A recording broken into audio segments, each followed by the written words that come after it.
We have an update regarding the possible timeline of Kyle McCord's waiver for a fifth year of eligibility.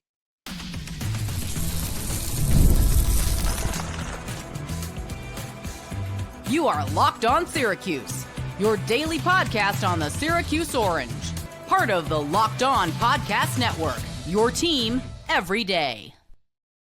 Hello, everyone, and welcome into Locked On Syracuse. I'm Jackson Holzer, and thank you for making us your first listen of every single day here on the Locked On Podcast Network, where it's your team every day, and we are free and available wherever you get your podcasts. And folks, on this afternoon's mini podcast ahead of Syracuse basketball's game against Georgia Tech tonight, we are going to talk about, once again, Kyle McCord and his quest to get a fifth year of eligibility. And we had got an update late last night from Syracuse's very own head coach, Fran Brown, about the timeline, which, for those that don't know, Kyle McCord is currently in the appeals process to get a fifth year of college eligibility. And the update from Fran Brown, so that's the source here, is that the NCAA decision, he thinks it'll come within this week. So, ladies and gentlemen, buckle up, because we could get our answer very, very soon. We also know from Syracuse.com's Chris Carlson that Kyle McCord's case involves his time at Ohio State, which he spent 2021 through 2023 with the Buckeyes. I will also tell you right now, before you continue watching or listening to this podcast, that we are going to go over scenarios. We're going to go over the scenario of him getting his appeal approved and also his appeal getting possibly denied. But I will tell you right now that I have seen a lot online on social media about people already knowing the answer. People claiming to have sources. Folks, I have not seen a single reputable source claim that they know.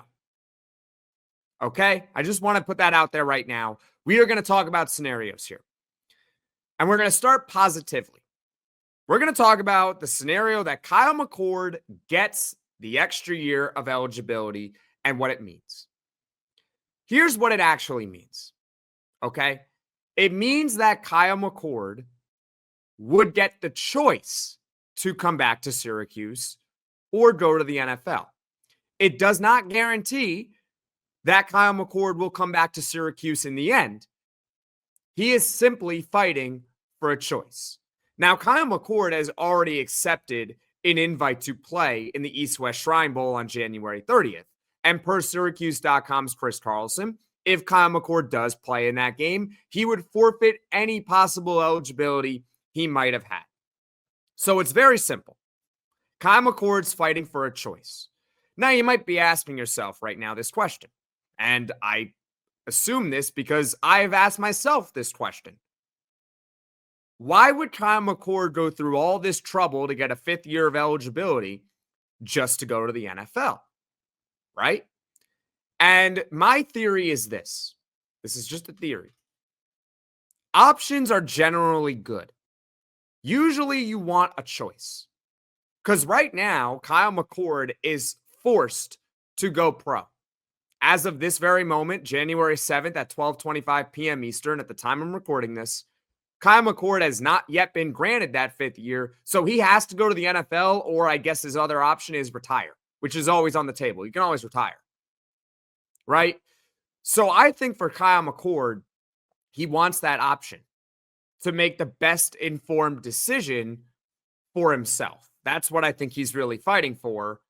And at this moment, like I said, he doesn't have that option. It's go to the NFL or retire. So perhaps Kyle McCord wants to hear from NFL scouts about his possible draft status and make the determination, probably based on finances, whether it makes sense to go to the NFL or to come back to Syracuse. This is if Kyle McCord gets the appeal approved and that the NCAA does give him that fifth year of eligibility. There's one more thing that I have to mention here before we get to the next scenario, which is that he could get his appeal denied, which we don't want to happen, but it could happen.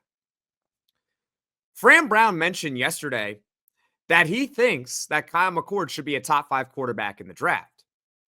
But he also said this, that as of right now, based on, I assume, what he is hearing, the scouts don't feel that way. They don't feel that Kyle McCord is a top 5 quarterback in the draft. You can feel however you want about that, but that is what the NFL, according to Fran Brown, is thinking with Kyle McCord, which is ultimately what really matters here, what the NFL thinks. So you could take that information for what it's worth. The only thing that I will say really is this. I think that if Kyle McCord was a slam dunk first round NFL draft pick, I think if he was even a slam dunk top 50 draft pick, I think he would. I don't think he would go through the process of getting the extra year. I don't think he would. I think he's really doing it because he wants to make the determination of, okay, what if I get a 4th round evaluation versus another year at Syracuse? And we could talk about the nitty gritty of that if and when Kyle McCord gets the approval. Okay, that's my gut feeling on this. So coming up, we're going to talk about what happens if Kyle McCord gets the appeal denied. Stick with me here on Locked On Syracuse.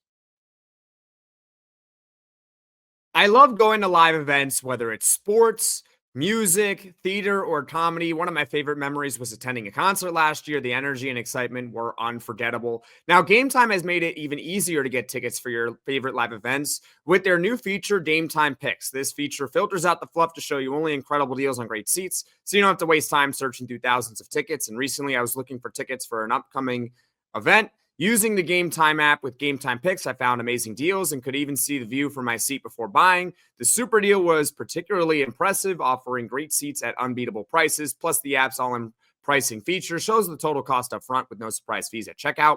The best part, when I won, I got paid instantly. Take the guesswork out of buying tickets with Game Time. Download the Game Time app, create an account, use code LOCKEDONCollege for $20 off your first purchase. Terms apply. Again, create an account, redeem code LOCKEDONCollege. LOCKEDONCOLLEGE for $20 off. Download Game Time today. What time is it? Game time. From big upsets to game-winning drives, the NFL playoffs are better with FanDuel because right now new customers can bet $5 and get $200 in bonus bets guaranteed. That's $200 in bonus bets, win or lose. The FanDuel app gives you everything you need for live bets, same-game parlays, and so much more. And you can visit the website and share betting lines around your team or league. And plus, guys, my Super Bowl pick personally is the Buffalo Bills. I believe they have the 4th best odds on FanDuel to win it. Yes, I think it's finally Buffalo's time to hoist the Lombardi Trophy. If you disagree with me, well, you can put your money where your mouth is at FanDuel. Just visit FanDuel.com to join today and get started with $200 in bonus bets. That's FanDuel.com. Make this playoff season unforgettable with FanDuel, an official sportsbook partner of the NFL. I'm Jackson Holzer, and this is Locked On Syracuse. And on today's mini podcast, we are once again talking about Kyle McCord and his quest for getting a 5th year of college eligibility. Syracuse head coach Fran Brown said yesterday that he thinks the NCAA will come to their decision on whether or not to grant Kyle McCord an extra year of eligibility sometime this week. So like I said earlier, buckle up, ladies and gentlemen, because we could be getting our answer very, very soon. We already talked about the scenario where Kyle McCord gets the approval for a 5th year and how it really means that McCord would just have the option to come back. It wouldn't necessarily mean that he's coming back. Now it's time to talk about what happens if he's denied. Now, it's fair to assume that if Kyle McCord gets the appeal denied, that he will not come back because he would still not have that 5th year of eligibility. And I'll say this right now, barring some miracle, I think he would just go straight to the NFL. That's what I think will happen. The only real way that he could come back is if the NCAA turns around shortly after and says, you know what, we're going to grant the 5-for-5 rule. We're going to put that rule into effect right now immediately. Because if you recall, I did an episode last week that from CBS Sports insider John Rothstein, he was reporting that the NCAA is considering giving everyone across all collegiate sports a 5th year of eligibility. So that would be the only way, but I find it hard to believe that the NCAA would say no to Kyle McCord for a 5th year, but then turn around shortly after and give everyone a 5th year, which would allow McCord to come back. But that is like the only Hail Mary scenario. The other scenario is McCord, I guess, could file a lawsuit, which would be up to him. I don't know if that's going to happen, honestly. I think the fair assumption is that if the appeal gets denied, he's not coming back. That is the end of the dream of Kyle McCord for one more season. As far as odds, like I said at the very top of the podcast, I'm seeing a lot of stuff online circulate, but none of it is credible. I'll tell you right now, none of it is credible at all. So I don't know whether or not it's been approved or denied, and we'll just have to wait and see. Hopefully we get our answer within the week like Fran Brown thinks. That's what it comes down to. As far as what is coming up on the podcast in the future, well, Syracuse basketball, not very popular right now. They're playing Georgia Tech at home at 7 p.m. Eastern. There will be a full post-game reaction podcast, and I'll let you know right now, Syracuse basketball, they better win this game. They better beat Georgia Tech at home. This is a very winnable game, and if the Orange want to make the ACC tournament, which I imagine they do, they got to win these type of games at home against a team that I wouldn't say is inferior to Syracuse. In fact, they're favored, but they're at home, and the margin should be very close, which should favor the Orange, given that they're on their home floor. Thank you for making Locked On Syracuse your first listen today. For your second listen, you can check out the Locked On ACC podcast. Alex Dono and Kenton Gibbs, they keep it real and bring you the truth about where your favorite ACC team stands within the conference. You can find Locked On ACC on YouTube or wherever you get your podcasts. Folks, thank you all so much for watching. Thank you all so much for listening. If you like this video, click that like button. If you really liked it, subscribe to the channel, turn on those notifications so you know right away when I am dropping the next podcast. And let's hope we find out soon regarding Kyle McCord and his 5th year.